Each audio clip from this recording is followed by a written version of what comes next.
Assalamualaikum warahmatullahi wabarakatuh, sahabat sejuta kisah. Bagaimana dengan aktivitas Anda hari ini?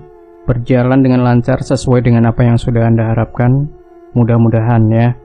Jumpa kembali bersama kami, channel yang setiap hari selalu menyuguhkan cerita-cerita misteri yang menarik untuk Anda simak. Dan kesempatan kali ini kami sudah menyiapkan sebuah kisah misteri yang berjudul Titik Balik Ilmu Leluhur.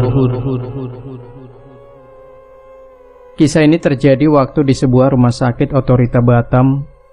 Kala itu ibu harus kembali dirawat di rumah sakit. Seperti biasanya aku selalu menjaga ibu kalau waktu malam hari. Satu ruangan diisi oleh 8 pasien, tapi saat itu hanya 3 pasien yang menempati ruangan itu.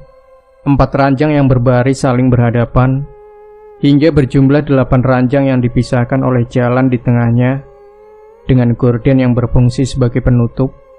Ranjang yang ditempati ibu berada paling sudut dekat dengan pintu, sementara di ujung sudut sebelahnya yang berdekatan dengan jendela, salah seorang pasien terbaring lemah dengan beberapa yang menempel di tubuhnya. Di sebelahnya layar monitor yang menunjukkan grafik turun naik. Sepasang pasutri tampak duduk di kursi sebelah ranjang.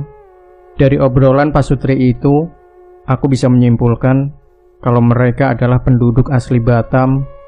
Dari bahasa Melayu yang digunakan. Karena suntuk, akhirnya aku minta tolong sama pasutri itu untuk menjaga ibu sebentar, dan aku berdalih untuk minum kopi. Dan ternyata suami dari pasutri itu juga sama ingin minum kopi.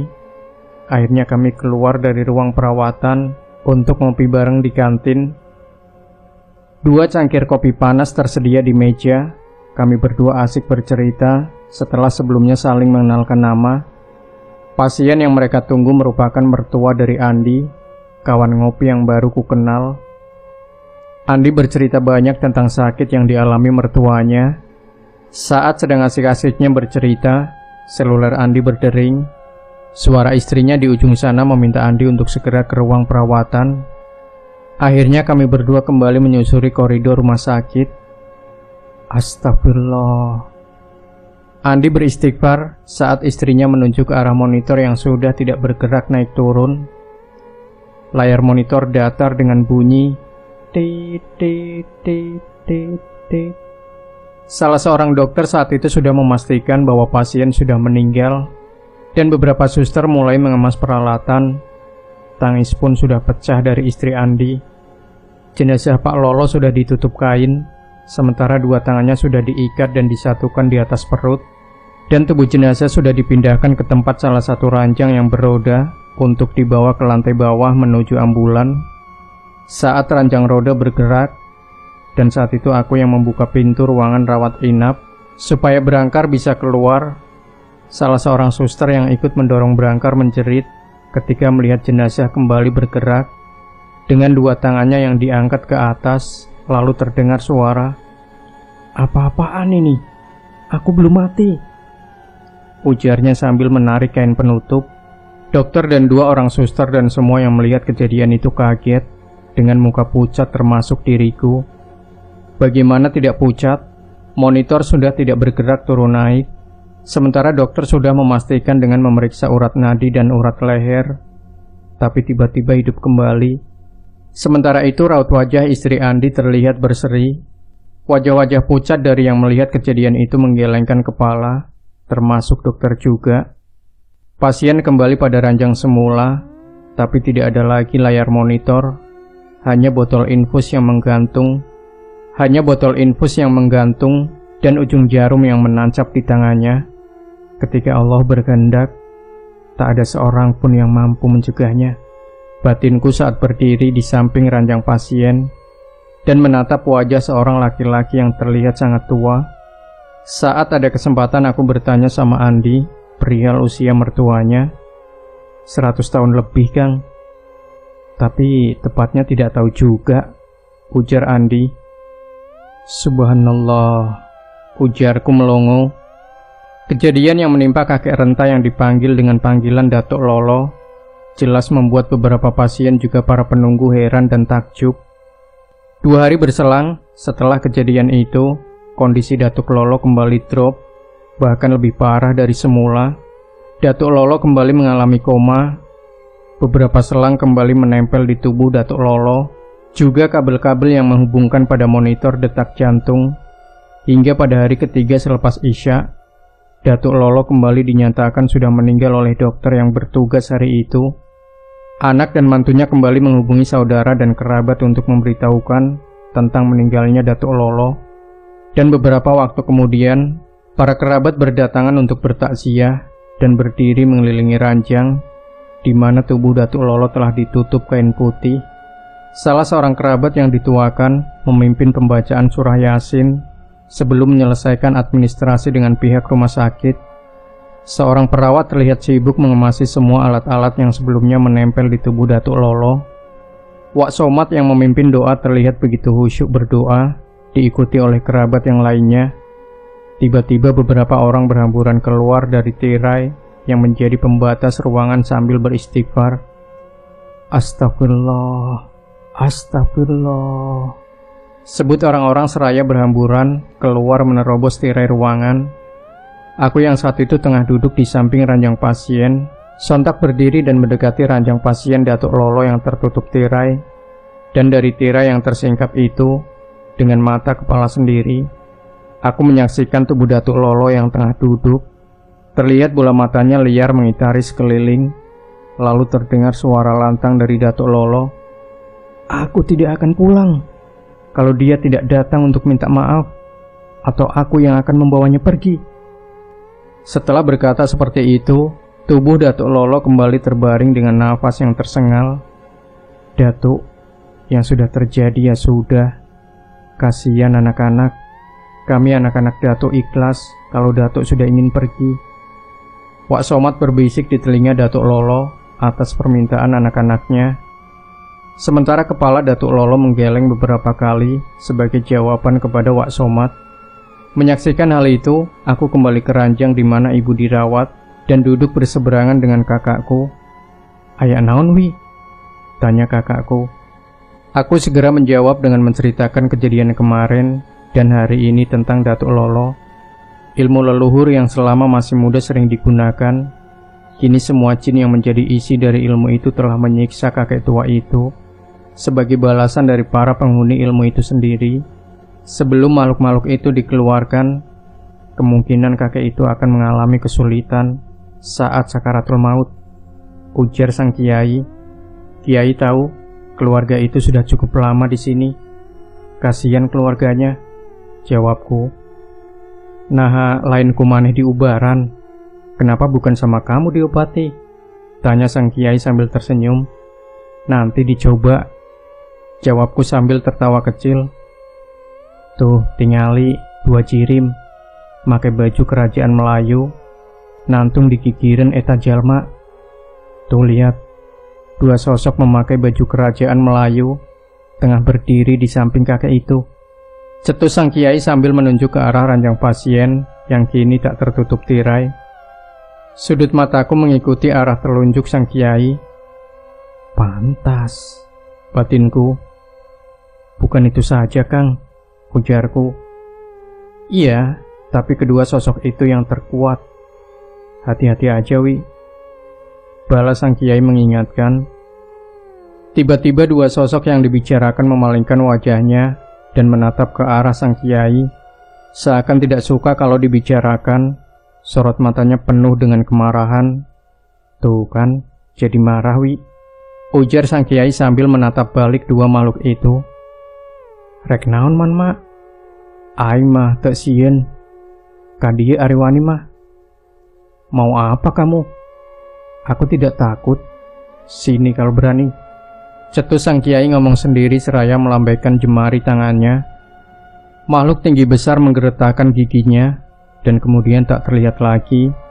Sementara itu sang kiai tengah memejamkan mata dengan mulut komat kamit membaca doa. Desahku. Kejadian yang menimpa Datuk Lolo hingga 2 kali bangkit dari kematian menjadi buah bibir di sekitar rumah sakit. Di kalangan pasien juga juru rawat, dan tidak sedikit tanggapan dari para dokter yang mendengar cerita dari mulut ke mulut. Sesuatu hal yang bersifat mistis memang terkadang sangat sulit untuk dikaitkan dengan logika. Sore itu sekitar jam 5 sore, Datuk Lolo terlihat kembali sehat dan tengah duduk di tempat tidur pasien. Dengan bersila di tengah ranjang, matanya terpejam dengan mulut yang tak berhenti komat kamit. Dan tak lama kemudian, kedua telapak tangannya diusapkan ke seluruh tubuh. Setelah itu tubuhnya beringsut turun dari ranjang. Dengan tubuhnya yang sedikit bungkuk, kedua telapak kaki mulai melangkah dan berjalan untuk keluar dari ruang pasien. Seorang anak gadis menuntunnya dan berjalan di samping tubuh renta Datuk Lolo. Tepat depan ranjang pasien ibuku, langkah Datuk Lolo terhenti dan memandang ke arahku dan kakakku yang tengah duduk di samping ranjang pasien. "Kalian anak dari ibu ini?" tanya Datuk Lolo sambil menatap ke arah ibu yang tengah tertidur. "Iya, Kek, saya anak yang paling besar, dan ini adik saya," jawab sang kiai sambil menunjuk ke arahku. Sorot mata tajam Datuk Lolo secara bergantian menatap ke arah kami berdua.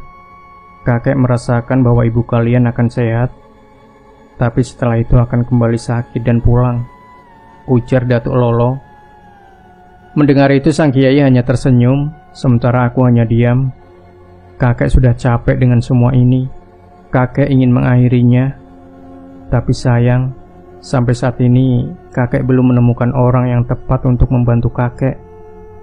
Kalau kalian bersedia, tolonglah kakek untuk melepaskan atau melebur semua yang ada dalam badan kakek. Tolong ya, Nak, terang Datuk Lolo. "Maaf, Datuk, saya tidak tahu apa-apa. Saya bukan orang yang tepat untuk Datuk maksud," jawab sang kiai.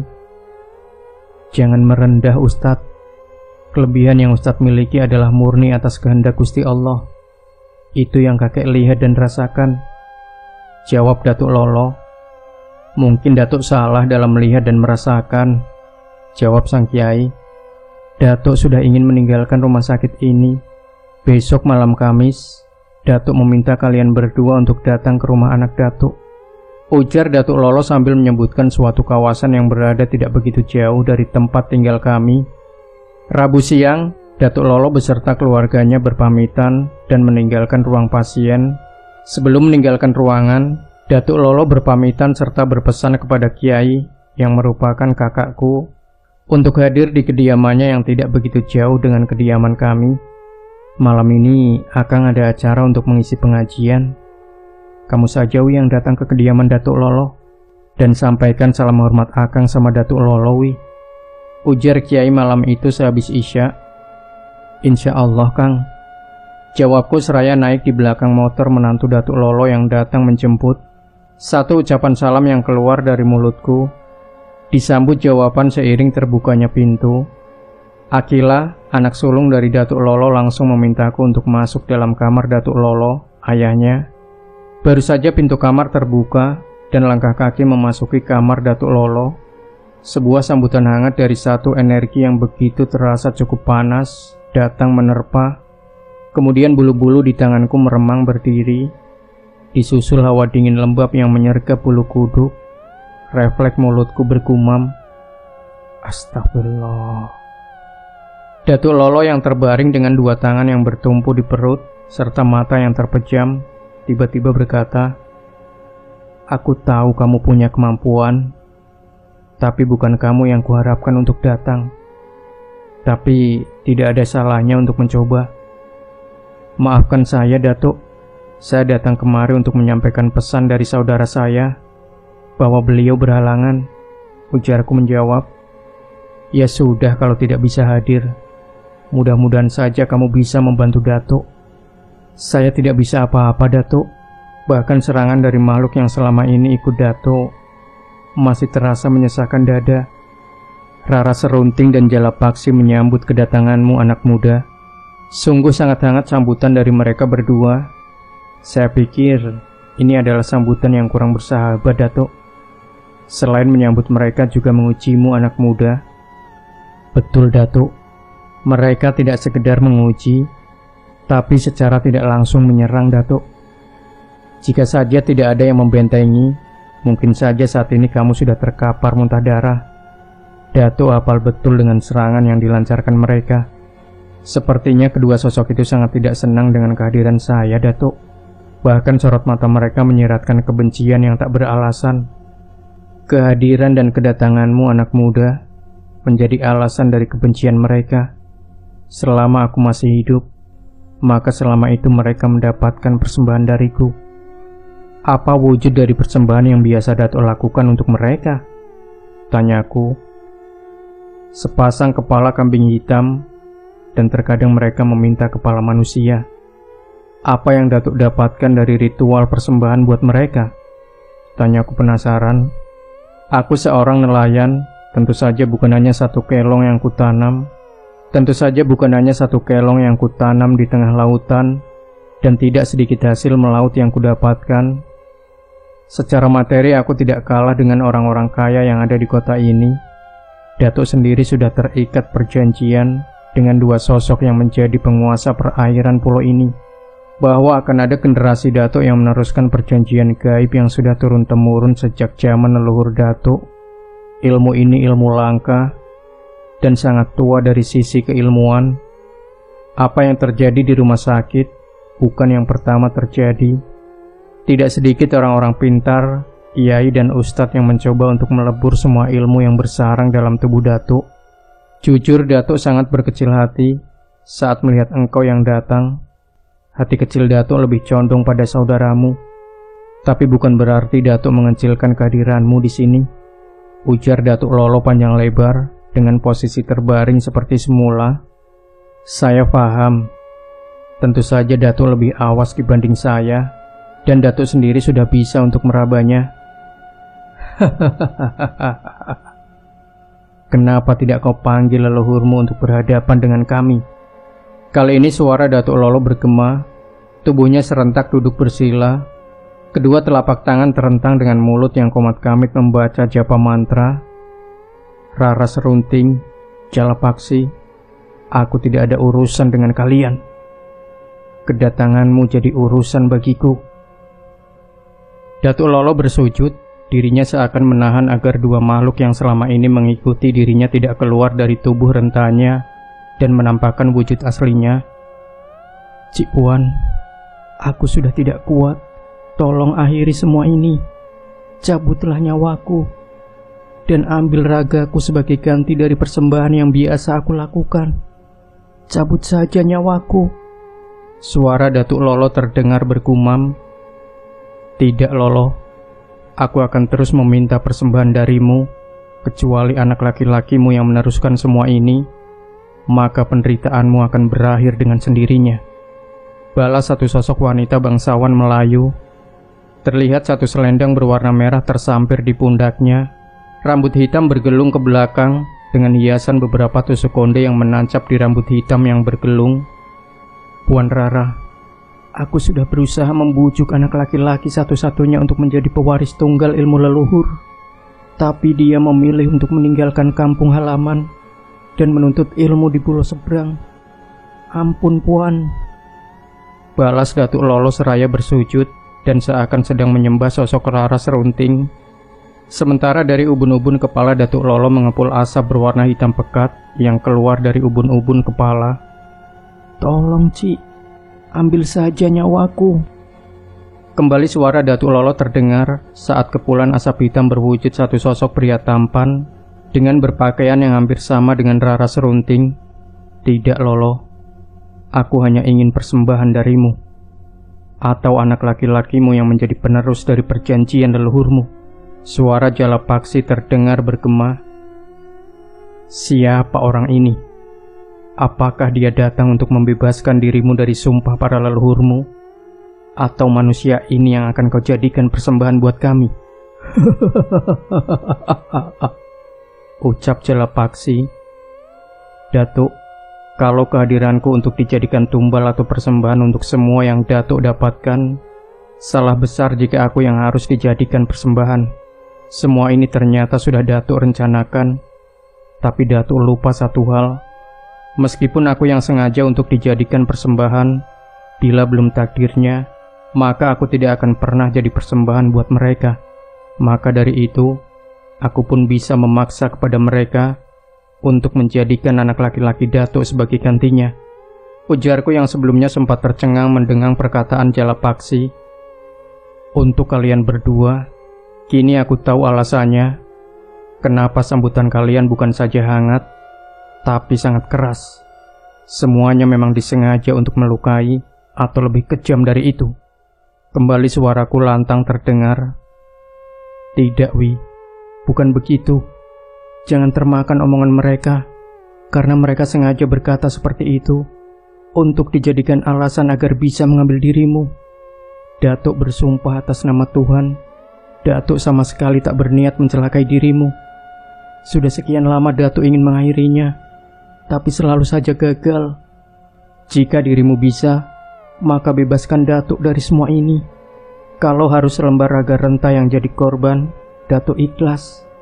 Asal jangan orang lain sebagai tumbal dari ilmu leluhur ini, ujar Datuk Lolo dengan air mata yang mengalir.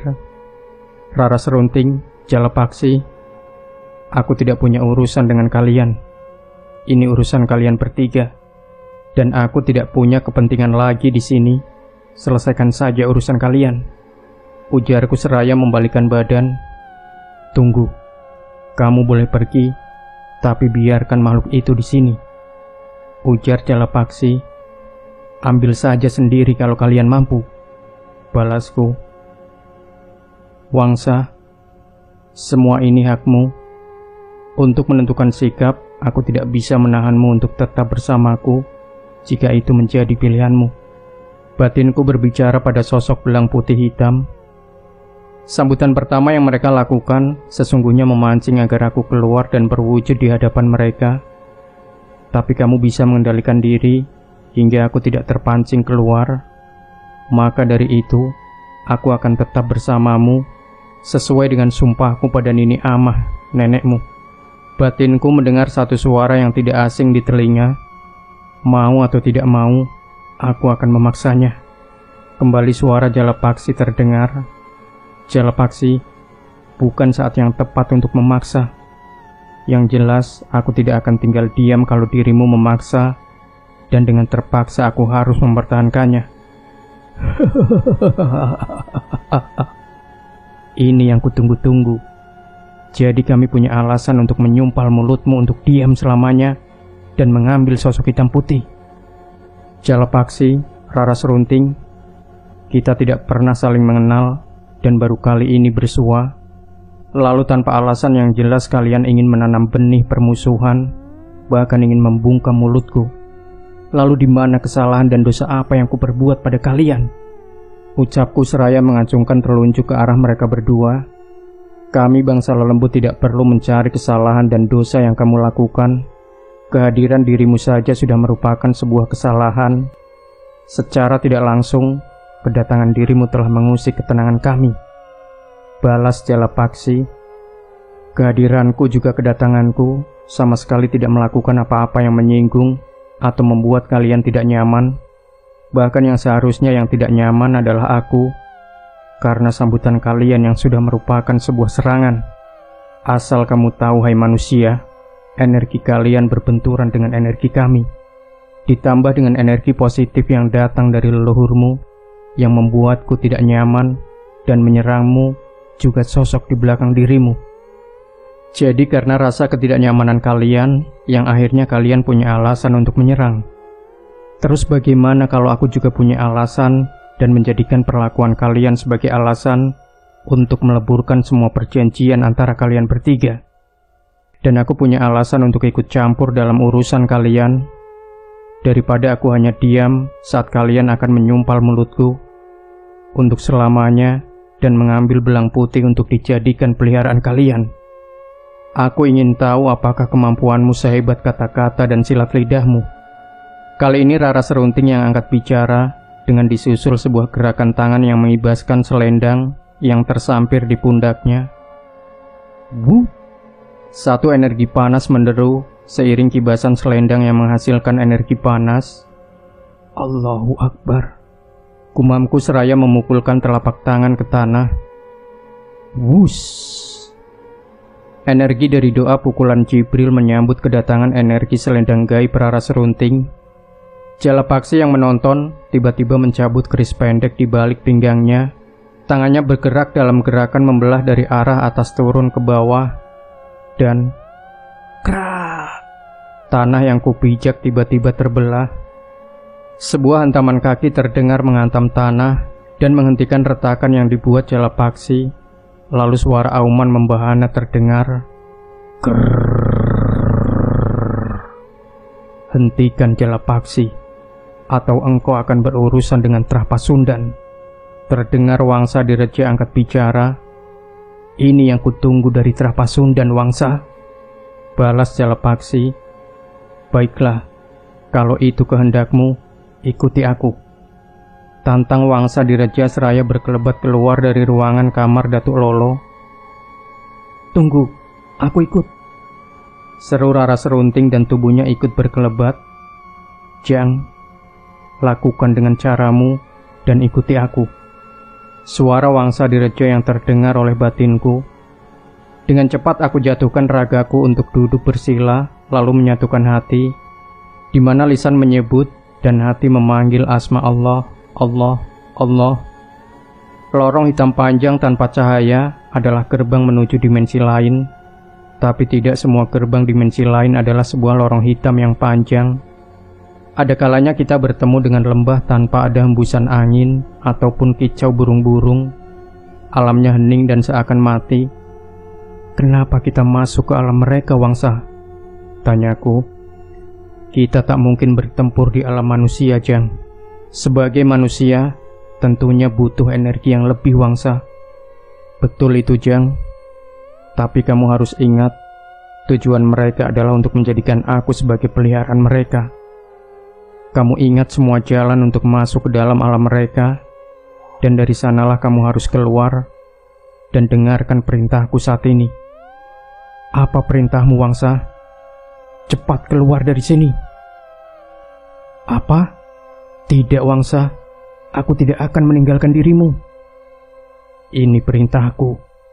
Tentunya kamu ingin tahu alasanku memintamu pergi. Itu yang menjadi pertanyaanku, Wangsa. Mereka bukan lawanmu. Aku melakukan ini untuk menyelamatkan dirimu.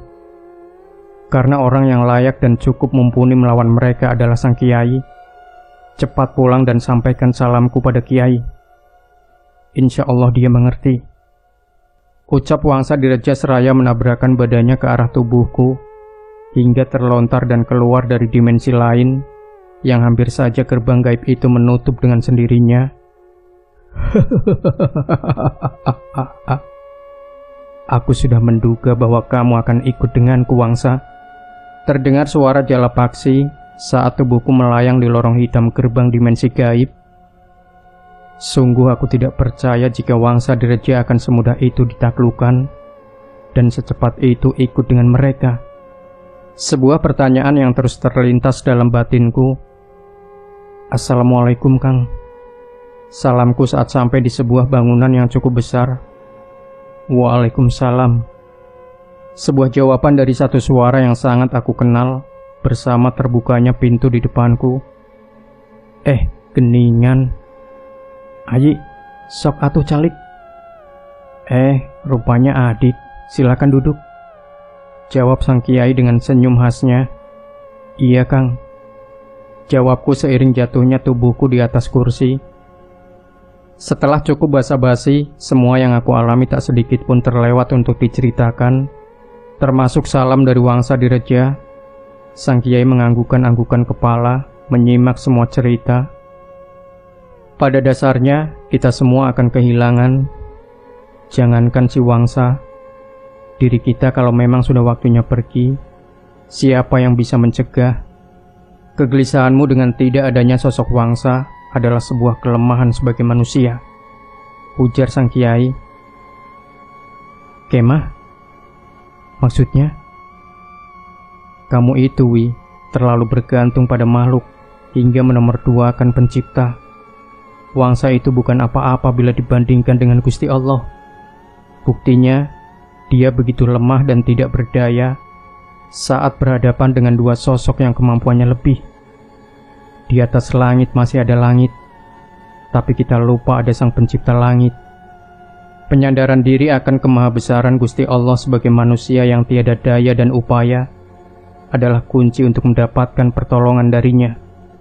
Langkah apa untuk selanjutnya, Kang? Tanyaku. ilmu leluhur Datuk Lolo adalah ilmu yang betul-betul sangat tua, turun-temurun. Memang Akang rasakan sangat kuat di belakang tubuh Datuk Lolo. Ratusan jin berbaris, kemanapun Datuk Lolo pergi, jin-jin itu mengikuti, termasuk kedua sosok itu. Berarti ada kemungkinan Wangsa tidak akan kembali dan bisa dijadikan bala tentara. Bisa terjadi juga hal seperti itu. Semua hal bisa terjadi. Jika Wangsa menolak, mungkin akan terjebak dan tidak bisa keluar dari alam mereka. Mungkin juga ya, Kang. Secara tidak langsung, salam dari Wangsa adalah permintaan tolong. Akang sudah paham itu, Wi. Bisa tidak Akang menolong Datuk Lolo sekaligus membebaskan Wangsa? Akang tidak bisa, tapi Allah Maha bisa. Tapi Wangsa bilang Akang yang bisa membantunya. Wi, kamu dan si Wangsa sama saja bergantung sama makhluk. Akang tidak bisa apa-apa. Kalaupun Akang bisa, itu atas kehendak Gusti Allah. Apakah ada cara lain untuk membebaskan Wangsa, Kang? Ada, tapi kamu belum sampai ke sana. Kamu hanya tahu dan ingat jalan menuju gerbang masuk alam mereka, tapi kamu belum bisa membuka kunci gerbang untuk bisa masuk. Kira-kira gimana cara membuka gerbang gaib yang terkunci itu? Kalau gerbang gaib itu tidak terkunci, mungkin si Wangsa sudah bisa keluar, Wi. Iya juga. Bisa Akang mengajarkan untuk membuka kunci gerbang itu. Insya Allah, Akang coba untuk membukanya dan membawa sahabatmu keluar dari sana jika Allah mengizinkan. Pertemuan dengan sang kiai terhenti setelah terdengar gema adzan berkumandang. Penyadaran diri seseorang tidak akan sama terhadap sang pencipta, tergantung dari kadar keimanan seseorang. Ucap sang kiai saat setelah aku berpamitan. Pada tengah malam, sekian lama dari kejadian itu, terdengar suara cakaran dari dinding rumah dan geraman yang sangat aku kenal. Dengan cepat aku keluar rumah dan melihat ke arah dinding tembok. Wangsa? Batinku memanggil. Aku sama sekali tak mampu melihat kehadiran sosok Wangsa di reja. Hanya merasakan kehadirannya dan mendengar geramannya tidak seperti biasanya. Atau kepekaan batinku yang mulai terputus dengan satu sosok yang selama ini mengikutiku. Atau ini sebuah pertanda dari Wangsa di reja buatku. Aku bingung harus berbuat apa untuk mengembalikan Wangsa di reja. Sisi manusiaku ada rasa takut kehilangan sosok Wangsa di reja. Tidak bisa dipungkiri, Wangsa telah banyak membantu saat aku berhadapan dengan hal-hal yang berbau mistis dan misteri. Semoga saja sang kiai mampu membebaskan Wangsa di reja. Batinku. Malam itu setelah geraman dari Wangsa di reja yang terdengar tanpa mampu untuk kulihat wujudnya, aku segera bersuci, lalu membaca suratul Fatihah dan surah Yasin agar bisa terhubung dengan Wangsa di reja melalui mimpi. Dan setelah beberapa hitungan salah satu ayat yang terkandung dalam surah Yasin, Ya Allah, dengan kuasa dan izin-Mu, pertemukan aku dengan hamba-Mu Wangsa di reja. Ya Rob, hanyalah Engkau yang memiliki kuasa di atas kuasa. Doaku pada sang pengabul doa, lalu membaringkan tubuh dan tidur. Jangan khawatir. Aku baik-baik saja. Jaga dirimu baik-baik. Ingat, tidak ada kekuatan selain kekuatan sang pencipta. Terang Wangsa di reja dalam mimpiku. Eyang Wangsa, beri aku petunjuk untuk bisa menembus alam mereka. Bahkan menembus kasyaf serta dinding gaib mereka aku tidak mampu. Jang, kamu tidak akan pernah bisa menembus tirai gaib karena mereka bukan lawanmu. Bahkan kakangmu sendiri belum tentu bisa masuk dan menembus tirai gaib mereka. Mereka terlalu kuat untuk menjadi lawanmu saat ini. Suara Wangsa di reja terpotong oleh kehadiran Rara Serunting yang langsung menyabetkan cambuk ke arah tubuh Wangsa di reja. Wangsa! Aku berteriak dengan tubuh mandi peluh dan terbangun dari tidur. Jika kamu bisa menjadikan rasa takutmu sebagai senjata, maka kamu akan menemukan keberanianmu. Batinku mendengar suara Wangsa di reja. Memang harus diakui bahwa aku dihantui rasa ketakutan saat berhadapan dengan sepasang penguasa lautan tanah Melayu. Selendang rara serunting dan keris pendek milik pasangannya merupakan senjata yang sangat luar biasa, mungkin dan bisa juga mengakhiri perjalanan hidupku. Ayi, kamu tidak bisa menembus tirai gaib mereka, bukan berarti tidak bisa, hanya Allah belum mengizinkan. Semua yang terjadi atas kehendaknya. Debu yang berterbangan, daun-daun yang gugur, semua atas kehendaknya. Allah belum mengabulkan keinginanmu. Mungkin satu saat Allah kabulkan di saat yang tepat. Sabar, ucap sang kiai. Ayi, beberapa hal yang menjadi faktor penyebab tidak tembusnya dirimu memasuki gerbang mereka adalah kurang dekatnya dirimu pada Sang Pencipta, hingga kekuatan Tuhanmu tak mampu menembus dan masuk ke dalam alam mereka. Ketika dalam hatimu hidup Sang Maha Hidup, maka tidak akan pernah ada satu kekuatan apapun dari makhluk ciptaannya yang mampu melebihi kuasanya. Hidupkan Allah dalam dirimu, dalam ujung lisanmu, juga dalam hati dan pikiranmu. Maka atas kuasanya, Ayi akan mampu untuk menembus tirai gaib yang memang telah mereka pasang. Ingat, Allah bukan saja saat kamu sholat, dan cara mengingat Allah bisa dengan berzikir atau mengaji dan dalam setiap gerakmu. Maka hidupkan asma Allah dalam hatimu. Bukan hanya ingat Allah saat kamu kesulitan untuk menembus tirai gaib mereka dengan menyatukan hati dan pikiran, tapi di saat senggang kamu tidak pernah ingat dan cenderung lalai. Jika seperti ini, wajar kalau kekuatan rohaniyahmu tak mampu menembus gerbang gaib mereka. Jika dilogikakan, seandainya kamu berdiri di sisi satu sungai yang lebar dan kamu sambitkan batu, maka jika kekuatanmu lemah, maka batu yang disambitkan tak akan pernah sampai di tepi sungai seberang. Begitu juga dengan kekuatan rohanimu yang saat ini tak mampu menembus gerbang mereka. Kopimu kental, tapi rohanimu encer. Hehehe. Terang sang kiai panjang lebar, dan aku hanya tersenyum sambil anggukan kepala untuk mencoba meresapi semua wejangan dari sang kiai. Apakah untuk mencapai hal itu akan memakan waktu lama, sementara Wangsa berada di sana? Tanyaku. Pada dasarnya, ketajaman pisau karena sering diasah. Lalu bagaimana mungkin pisau itu akan tajam saat digunakan, sementara kamu jarang, bahkan tidak pernah mengasahnya. Lalu kamu gunakan pisau tumpul itu untuk memotong. Tentu saja sulit terpotong. Senjata itu sudah ada, tapi kamu malas untuk mengasahnya, dan cenderung kamu pakai saat kamu membutuhkan. Wajar saja jika kekuatan rohanimu lemah. Untung saja bukan lemah syahwat. Hehehe. Aduh, akang mah ada saja, jawabku sambil tersenyum. Dalam sebuah kitab Rasul bersabda, siapa saja yang mendawamkan ayat ini, maka sekuat apapun kekuatan yang dimiliki oleh makhluk gaib yang tak terlihat, akan bertekuk lutut dan secepatnya akan terbakar oleh ayat ini. Terang sang kiai sambil menyebutkan nama salah satu kitab yang dimaksud dan memintaku untuk mencarinya sendiri. Cari dan temukan ayat itu dalam kitab yang akang sebutkan. Insya Allah kamu bisa membebaskan sosok jin berwujud harimau putih yang bernama Wangsa Direja. Baik Kang, hatur nuhun alias terima kasih atas petunjuknya. Insya Allah, ayo cari secepatnya. Ketika Allah telah menunjukkan kuasanya, maka tidak ada kekuatan yang mampu menandinginya. Maka pikiran dan hatimu menyatu dengan gerakmu adalah Allah. Siap Kang, laksanakan, balasku sambil mencium tangannya dan berpamitan.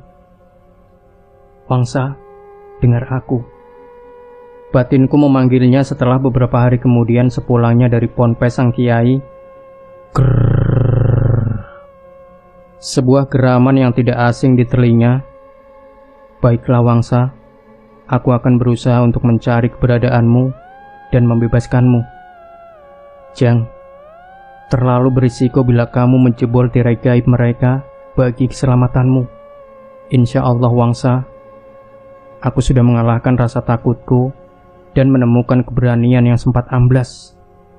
Syukurlah Jang, bebaskan Eyang secepatnya, sebelum Jalapaksi dan Rara Serunting menambah kekuatannya di gerbang gaib.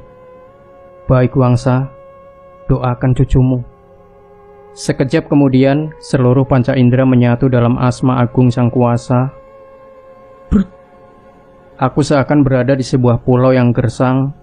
Sekeliling pulau banyak terdapat batu karang hitam, debu, dan pasir berterbangan menutup pandangan. Tidak lama kemudian tampak jelas dari arah depan sebuah istana megah dengan jalan setapak yang mengarah istana. Sebuah gerbang berdiri kokoh di sisi kiri dan kanan. Terlihat dua punggawa dengan perut buncit, kepala botak dan bertanduk dengan memanggul gada di pundak. Berhenti! Siapa kamu? Aku cuma manusia yang tersesat dan tidak tahu jalan pulang. Lalu aku melihat megahnya istana itu. Aku bukan siapa-siapa. Manusia bodoh, tersesat. Ini makanan enak dan lezat, serta darah yang segar, teriak salah satu punggawa sambil bertolak pinggang dengan tawa yang menggema. Punggawa dari sisi kanan mendekati, dengan cepat tangannya menjambak rambut, disusul tangan kanan yang mengarah untuk mencekik leher. Mati kau! Bentaknya. Aku hanya diam saat dijambak. Tapi di balik itu, rapalan doa Jibril telah membuat tanganku memutih berwarna perak. Sedetik tangan punggawa menyentuh leher. Kepalan tangan berenergi pukulan Jibril telah bersarang di bagian perut buncitnya. Tobat! Ampun! Teriak punggawa sambil mendekap perutnya dan bergulingan. Satu kawannya maju seraya mengayunkan gada. Suara desingan angin yang keluar dari ayunan gada menebar hawa panas, disambut dengan desingan-desingan warna perak yang berkelebat dari padang Siriasin. Terang, terang. Suara dua senjata yang beradu menyisakan kesemutan di telapak tangan. Kurang ajar, kau manusia lancang! Teriak punggawa saat terjajar beberapa langkah akibat benturan. Sampaikan sama Nyai Mas Rara Serunting junjunganmu, kalau kau ingin selamat dari tebasan pedangku, aku akan mati terhormat daripada harus taat pada manusia. Bagus, jawabku seraya kembali menyerang dengan tebasan-tebasan pedang. Hentikan, aku lawanmu. Senopati Galagar, ucap sang punggawa sambil menunduk merapatkan kedua telapak tangan depan dada. Siapa kau, manusia lancang yang sudah berani membuat onar? Siapa aku tidak penting bagimu. Panggil junjunganmu atau nasibmu sama dengan mereka. Manusia lancang, rasakan ini. Aku Galagar lawanmu dan bukan mereka. Ucapnya sembari menunjuk kedua anak buahnya. Galagar, aku tidak punya urusan denganmu. Menyingkir atau nasibmu tidak jauh dengan mereka. Anak manusia lancang, akan aku lihat seberapa hebat dirimu hingga berani menyuruh penguasa tanah ini untuk menghadap pada dirimu. Sebuah gerakan memukul tanah dari telapak tangan adalah sebuah jawaban untuk Galagar, dan satu goncangan dari pukulan Azalzalah menderu. Sebuah piringan logam berbentuk bundar sebagai perisai di tangan kiri Galagar dijadikan tameng untuk menahan gempuran dari goncang Azalzalah yang kulepaskan. Deru angin berhawa panas menghantam perisai yang digunakan Galagar. Sesaat kemudian kembali serangan susulan dari pukulan Jibril menyasar tubuh Galagar. Galagar menghentikan kakinya, menimbulkan suara dentuman searah sebuah energi yang memapak hawa panas dari pukulan Jibril. Dua ledakan dahsyat meruntun terdengar ketika dua energi berbenturan. Rasa sesak dalam dada terasa menghimpit, serta dua kaki yang surut beberapa langkah ke belakang. Sementara tubuh Galagar terpental cukup jauh dan jatuh terkapar. Melihat tubuh yang terkapar dengan menekan ujung tumit ke tanah, tubuhku berkelebat, tapi satu sosok lain terlihat menyambut kelebatanku dengan suara desingan gada. Swiut, Suara desingan angin dari Gada yang mengayun sangat terasa. Dengan cepat ku tarik kepala ke bawah untuk menghindari ayunan Gada, sementara tangan kananku dengan cepat mengayunkan pedang Sri Yasin dalam gerakan menebas arah perut punggawa yang bersenjatakan Gada. Kilatan sinar perak yang berkelebat menembus perut buncit sang punggawa, dan seketika jerit kesakitan terdengar melengking. Gada jatuh seiringnya tubuh yang ambruk, dengan tangan yang mendekap perut berlumuran darah hitam kecoklatan. Dengan tangan yang masih menenteng pedang perak Sri Yasin, kaki kananku menginjak dada berbulu milik Galagar. Saat seperti ini, siapa yang akan menyelamatkan selembar nyawamu? Ujarku seraya menempelkan ujung pedang perak Sri Yasin. Junjunganku mengajarkan aku untuk tidak takut mati, apalagi oleh sebangsa manusia sepertimu. Dan kamu lihat itu, jawab Galagar seraya menunjuk ke arah atas. Ketika kepalaku melihat ke arah yang ditunjukkan Galagar, sebuah gerakan tangan Galagar menarik pedang hingga ujung pedang menembus leher Galagar. Langit di atas kepalaku menggumpal hitam. Hembusan angin menderu seiring dengan turunnya gumpalan awan hitam, dan perlahan-lahan gumpalan hitam menipis dan memudar. Lalu satu sosok laki-laki tampan dengan pakaian adat dan kain yang menghias dari pinggang sampai lutut berwarna kuning keemasan. Di pinggangnya terselip sebatang senjata keris yang tidak terlalu panjang. Raut wajah lelaki tampan terlihat tersenyum sinis. Sesaat setelah melihat beberapa tubuh dari abdinya yang terkapar tak bergerak. Nyawamu tidak cukup untuk menebus 3 abdiku. Saat ini aku selesaikan dirimu, dan selanjutnya bagian kucing kurap leluhurmu, ujar Raksa Jala. Raksa Jala atau Jala Raksa, dan apapun panggilan namamu tidak penting bagiku. Yang terpenting saat ini, hentikan keberanianku, atau nasibmu tidak jauh dari mereka. Balasku sambil menunjuk tubuh-tubuh yang terkapar. Lancang, kurang ajar, rasakan ini, bentak Raksa Jala, dan tubuhnya berubah menjadi gumpalan asap hitam, lalu melesat menyelimuti tubuhku. Aji Tameng Rogo, 4 asma dengan cahaya ungu terlebih dulu menyelimuti dan membungkus ragaku. Sementara asap hitam perwujudan dari Raksa Jala terus berputar mengitari tubuhku. Hati-hati, jalur Raksa Jala menggunakan aki sikap raga untuk masuk dalam ragamu serta mengendalikan alam bawah sadarmu. Fokus hati dan pikiranmu kepada penguasa alam semesta. Satu suara dari wangsa direja yang terdengar batinku. Aku hanya anggukan kepala sebagai jawaban, sementara lafaz-lafaz 4 asma terbalik bergaung dalam hati. Perlahan-lahan energi asma terbalik terkumpul di telapak tangan. Sedikit demi sedikit 4 asma kurung aku tarik untuk membuka celah melancarkan serangan. Gumpalan asap hitam tiba-tiba menjauh untuk mengambil jarak. Dengan cepat 4 asma kurung aku tarik, dan hentakan telapak tangan memukul tanah, melancarkan pukulan 4 asma terbalik. Tapi di sisi lain, asap hitam dari wujud Raksa Jala tengah menyeluruh. Blar! Bung! Tubuhku terpental dengan darah yang mengucur dari mulut, hidung juga telinga. Sementara asap hitam hilang tak berbekas, yang terlihat adalah sosok laki-laki tampan yang tengah terduduk, mendekap dada dengan satu tangan. Tangan sebelahnya mencabut keris pendek yang terselip di pinggang. Lalu, sebuah gerakan dari atas ke bawah menikamkan ujung keris di tanah. Slep! Ujung keris masuk ke dalam tanah, dan tangan Raksa Jala terangkat ke atas dengan mulut komat kamit. Tiba-tiba ujung keris bergetar hebat, dibarengi dengan bumi yang berguncang, menimbulkan suara krak, dan tanah yang kupijak terbelah. Celaka, batinku sambil menyeka darah yang keluar dari mulut dengan ujung baju. Bem!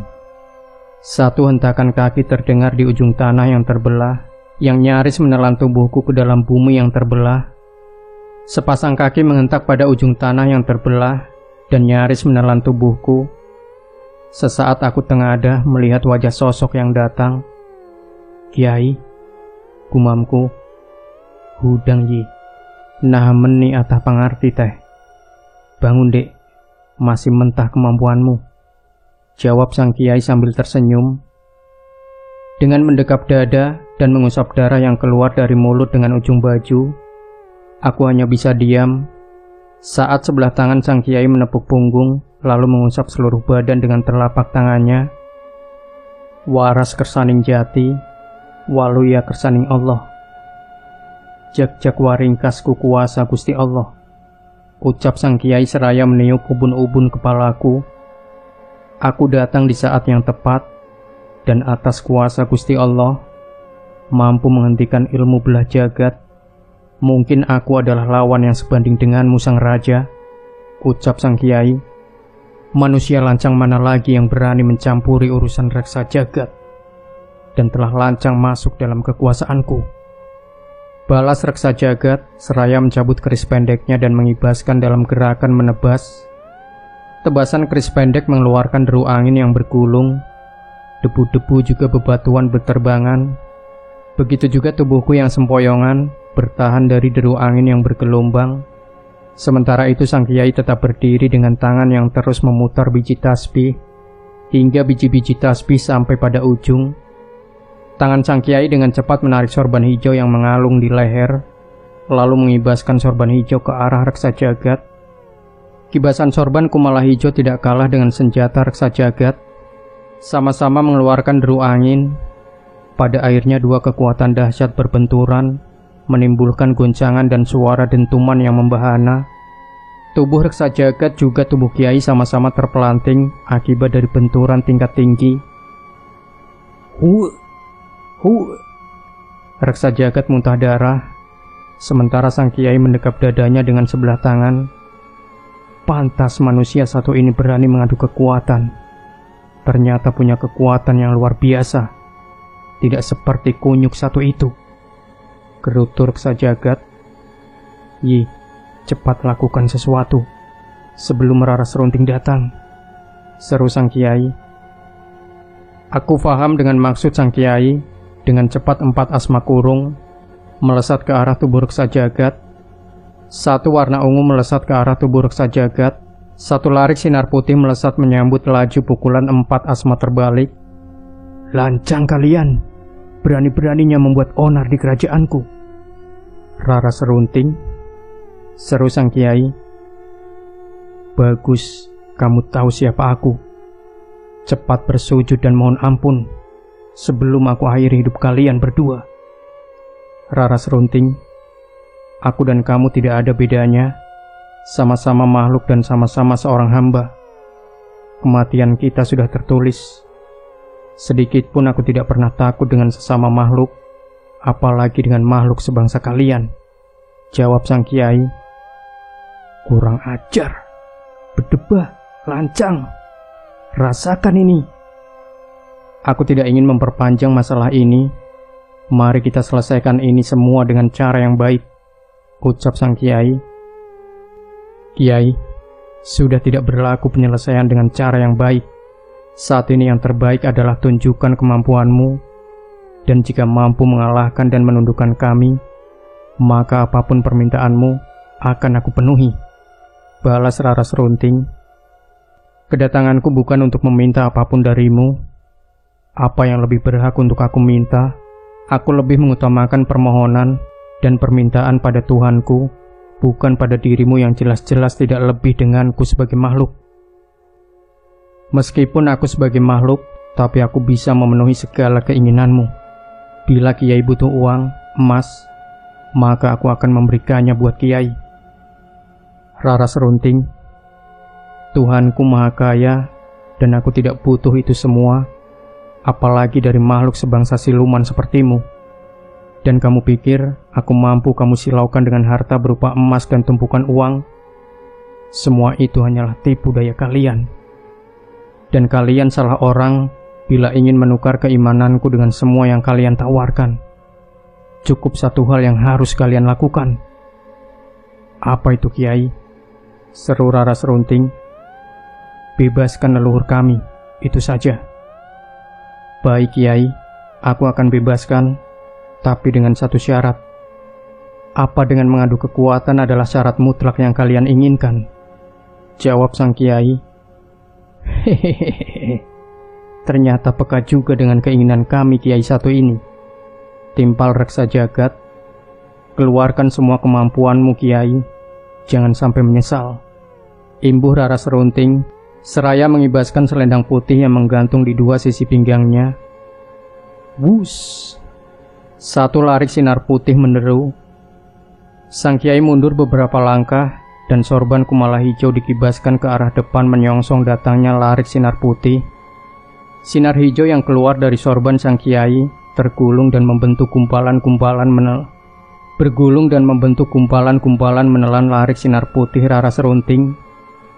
Tubuh Rara Serunting berkeringat dingin dengan gigi gemeretak. Sementara itu reksa jagat menempelkan dua telapak tangannya di punggung Rara Serunting untuk menambah kekuatan. Sang kiai menoleh ke arahku seraya mengedipkan mata sebagai sebuah isyarat. Melihat hal itu, aku sangat paham maksud dari sang kiai. Maka dengan cepat gabungan 4 asma terbalik dengan telaga kausar mengarah pada tubuh reksa jagat. Dengan cepat reksa jagat menarik telapak tangannya dari punggung Rara Serunting dan menahan gempuran dari serangan asma terbalik yang mulai menyasar bagian atas tubuh reksa jagat. Sementara hawa dingin yang keluar dari telaga kausar mengarah pada bagian bawah reksa jagat. Telapak kanan reksa jagat dihantamkan ke arah atas. Sebuah energi panas menyambut serangan 4 asma terbalik dan tangan kirinya menghantam bumi untuk membuat tameng dari pukulan telaga kausar. Boom, boom. Dua ledakan terdengar dari dua benturan, dari dua kekuatan yang berbeda. Tidak lama kemudian, sebuah ledakan yang dahsyat terdengar akibat benturan dari dua senjata, selendang manik putih, serta sorban kumala hijau. Ledakan antara aku dengan reksa jagat ditelan oleh ledakan dahsyat dari kekuatan kiai dan Rara Serunting. Tubuhku terlempar bergulingan, reksa jagat sendiri terhempas. Tubuh Rara Serunting amblas sampai lutut ke dalam bumi, sementara sang kiai tersungkur ke belakang. Sebuah gerakan dari sang kiai membuatnya kembali berdiri. Dua telapak tangannya rapat depan dada dengan mulut komat kamit. Tidak lama kemudian pergelangan tangan sang kiai dari siku berubah menjadi warna hijau dan tercium aroma wangi menyebar. Berdebah, kurang ajar. Geram Rara Serunting seraya merapal mantra. Dan tidak lama kemudian, satu cahaya putih membungkus tubuh Rara Serunting. Jika ilmuku waskita Jampanaraga bisa kiai tembus, aku Rara Serunting mengaku kalah, dan aku bebaskan leluhur kalian. Tapi bila sebaliknya tak dapat ditembus, maka leluhur kalian akan menjadi abdiku. Bagaimana kiai? Tanya Rara Serunting. Tidak ada satu kekuatan yang melebihi kekuatan sang pencipta alam, dan aku hanya pasrah pada kekuatan Allah sang pencipta. Jika atas kehendaknya, maka kekuatan ilmumu bukan apa-apa. Jawab kiai. Cepat nyai, lakukan dan serang kiai itu dengan ilmu waskita Jampanaraga. Jangan menunggu diserang nyai, teriak reksa jagat. Baiklah kakang, walau sebenarnya aku menunggu diserang daripada menyerang, jawab Rara Serunting. Hiat, teriak Rara Serunting. Ayi, waspadalah dan bersiaplah, bisik sang kiai saat mendengar ilmu pamungkas dari penguasa alam kegelapan, Rara Serunting bersama reksa jagat. Terlihat wajah sang kiai yang diliputi kecemasan sesaat setelah mendengar ilmu pamungkas waskita Jampanaraga. Aku paham betul dengan mimik muka sang kiai. Iya kang, jawabku sambil anggukan kepala. Kedua mataku terpejam. Hati serta lisanku menyatu dalam kemahabesaran asma sang pencipta. Hal terbaik adalah melindungi diri dengan 4 asma kurung, juga mempersiapkan diri dengan Raja Asma Karomah. Rara Serunting juga reksa jagat duduk bersila dan melakukan gerakan yang sama. Keris pendek di tangan reksa jagat berkelebat dalam gerakan memotong dari atas ke bawah, disusul gerakan Rara Serunting yang mengibaskan selendang putihnya. Dua kekuatan yang begitu dahsyat menderu mengarah ke tubuh sang kiai. Satu gerakan kecil dari sang kiai menarik mundur satu langkah telapak kaki. Tangan kanannya melakukan gerakan memutarkan sorban kumala hijau, sementara tangan kirinya mengepal dan menghantamkan kepalan tangan ke arah tanah. Dua gelombang serangan dahsyat dari penguasa kegelapan menderu, menyebarkan hawa panas menyengat, sementara tanah yang dipijak bergoncang hebat. Goncangan ini membuat tubuhku juga tubuh sang kiai limbung. Putaran sorban kumala hijau berhenti. Dengan tubuh yang limbung, sang kiai berusaha untuk bertahan tetap berdiri. Terlihat kedua kakinya amblas dalam tanah. "Allahu Akbar!" teriak sang kiai seraya membentangkan sorban hijaunya. "Cepat lakukan!" bisik sang kiai. Aku yang mendengar bisikan itu dengan segera memukulkan telapak tangan, menghantamkan pukulan asma karomah. "Ini yang terakhir aku miliki, Kiai," gumamku. Dua serangan yang beruntun yang dilepaskan Reksa Jaga dan Rara serunting menderu dan menghantam bentangan sorban kumala hijau milik sang kiai. Sementara itu sinar putih yang keluar dari 4 asma karomah mengarah tubuh Rara serunting. "Manusia-manusia licik!" dengus Rara serunting seraya memutar tubuh dan mengibaskan selendang putih miliknya. Sementara itu pukulan tangan kiri sang kiai menyusur tanah, menahan serangan Reksa Jagat. Sebuah ledakan yang maha dahsyat terjadi akibat benturan dari beberapa energi yang dilepaskan. Aku merasakan seakan tubuhku melayang dan terhempas akibat dari benturan. Begitu juga tubuh sang kiai. Terlihat terhempas dan melayang bersama satu sosok yang kukenal belang hitam. Pertempuran dengan penguasa kegelapan dari leluhur Datuk Lolo pada akhirnya berimbas pada diri Datuk Lolo. 2 hari sejak pertempuran itu, Datuk Lolo sakit dengan tubuh mengering dan kulit menghitam. Masuk pada hari keempat, anak dari Datuk Lolo datang dan meminta sang kiai untuk melihat keadaan Datuk Lolo yang tengah menghadapi sakaratul maut. "Maaf Kiai, Datuk meminta saya untuk menjumpai Kiai. Menurut Datuk, Kiailah yang bisa mencabut apa yang ada dalam tubuh Datuk," ujar anak Datuk Lolo. "Saya paham," jawab Kiai singkat, lalu berdiri dan menyampirkan sorban hijaunya. "Ayo, kita berangkat sekarang, Duk," ajak Kiai. Sepulang dari rumah Datuk Lolo, Kiai duduk di ruang tengah dan berbincang-bincang denganku. Kadangkala, sebuah ilmu yang diturunkan secara turun-temurun sangat sulit untuk dilepaskan, dikarenakan sudah mengakar dan mendarah daging, dan pada akhirnya, pemilik ilmu itu sendiri yang tersiksa saat sakaratul maut. Biarkan dan lepaskan Wangsa Direja, jangan sampai dia akan mempersulit dirimu saat sakaratul maut nanti, ujarnya. Belum aku menjawab obrolan sang kiai, satu dering nada seluler masuk. "Bentar ya Wi," ujar Kiai. "Innalillahi wa inna ilaihi roji'un," ujar sang kiai di ujung telepon. "Datuk Lolo meninggal," kata Kiai sambil menutupkan telapak tangannya di atas seluler. "Innalillahi," gumamku. Demikian sahabat Sejuta Kisah, akhir dari sebuah kisah misteri yang berjudul Titik Balik Ilmu Leluhur. Dan jangan lupa berikan komentar Anda, like, share video ini, subscribe channel Sejuta Kisah, dan nantikan kembali cerita-cerita misteri terbaru dari kami. Wassalamualaikum warahmatullahi wabarakatuh.